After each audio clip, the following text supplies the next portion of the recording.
एक कुएं में एक मेंढक रहता था और उसने दुनिया उतनी ही देखी थी जितना उसको वहाँ से दिखाई देती थी।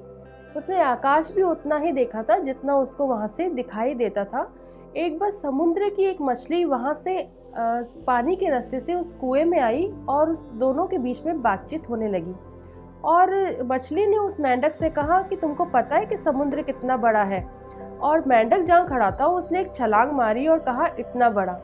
मछली ने कहा कि नहीं। फिर से उस मेंढक ने एक बड़ी सी छलांग मारी और उसने कहा इतना बड़ा। फिर से उस मछली ने कहा कि नहीं। फिर से उसने पूरी ताकत के साथ में एक जोर से छलांग मारी और उसने कहा कि इतना बड़ा, इससे बड़ा तो समुद्र हो ही नहीं सकता है। लेकिन मछली ने फिर से उसको कहा कि नहीं। तो उस मेंढक को विश्वास नहीं होता है उसकी बात पर और वो ये सोचता है कि वो मछली जो है वो उससे झूठ बोल रही है। तो हम देखते हैं इस कहानी में कि ना तो वो मछली गलत है और ना ही वो मेंढक गलत है, क्योंकि मेंढक जो है उस कुएं में ही रहता था, इसलिए उसकी सोच वहीं तक ही सीमित थी। लेकिन वो मछली जो कि वो समुद्र से आई थी, तो उसकी सोच भी उस हिसाब से बिल्कुल सही थी, क्योंकि उसको पता था कि समुद्र कितना बड़ा है। तो हम इस कहानी को अपने आत्मिक जीवन के ऊपर भी देख सकते हैं कि किस प्रकार से देख सकते हैं कि जब एक व्यक्ति जिसका आत्मिक दायरा छोटा होता है, जब हम उससे बड़ी बात को शेयर करते हैं तो वो एकाएक उस बात को समझ नहीं पाता है और उस बात को वो एक्सेप्ट नहीं कर पाता है। और वो व्यक्ति जिसका आत्मिक दायरा बड़ा होता है वो अपनी बौद्धिक क्षमता से और उस बड़े बड़े प्रकाशनों को जब वो किसी से शेयर करता है, तो वो व्यक्ति जिसका आत्मिक दायरा छोटा है वो एकाएक उन बातों को समझ नहीं पाता है।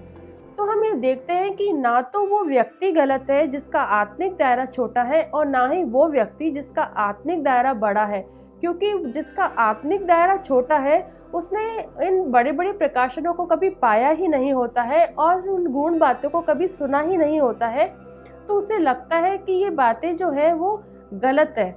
लेकिन वो व्यक्ति जिसका आत्मिक दायरा बड़ा है और उसने बड़े बड़े प्रकाशनों को पाया होता है, अपनी बौद्धिक क्षमता से वो जब बातों को शेयर करता है तो वो अपनी बात पर सही होता है।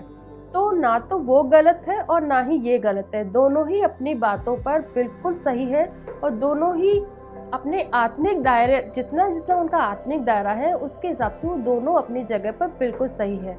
तो हमें अपने जीवन में उस वचन की शिक्षा को लेकर किसी वाद विवाद में नहीं फंसना है और ना ही हमें किसी बात को लेकर जजमेंटल होना है कि एकदम से हम जज करने लग गए उस बात को लेकर के। तो हमें इन वाद विवादों से बचना है, पर हमें अपने आत्मिक जीवन को बढ़ाने के लिए हमें टाइम देना है, वचन की शिक्षा को समझने के लिए उसके लिए टाइम निकालना है, तब हम अपने आत्मिक जीवन में आगे बढ़ पाएंगे।